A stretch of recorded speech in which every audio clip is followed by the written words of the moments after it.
The Indianapolis community is full of hard workers and dreamers. And when people face adversity and end up at tough roadblocks in life, our team wants to be there to help our citizens get back on track. I think the biggest thing about working at the Marion County Prosecutor's Office is this. At the end of the day, I'm only going to ask people to do one thing and one thing only, and that's do the right thing. One of the things that we frequently encounter is we deal with a lot of people who find themselves in the criminal justice system, not because they're bad people, but sometimes they just got put in a tough situation. We're working towards, what is justice in every situation, and not necessarily let's lock someone up today.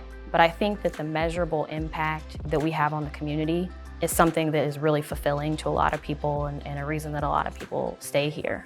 I appreciate and deeply value the power to bring justice to victims, to bring accountability to defendants, essentially just make the community a better place, to improve the quality of the community.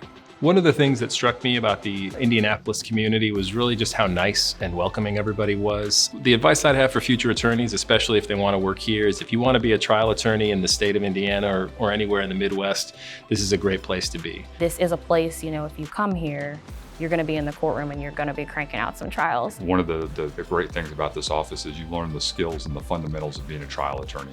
Being a trial attorney is like anything else in the world. It is a skill that you have to constantly work on and hone in order to get better. And we have great mentors here who have literally tried hundreds and hundreds of cases who can tell people, these are the things that you need to do in order to be successful. If you're someone that's a creative problem solver, if you're somebody that wants to make a difference in your community, this is definitely a place for you.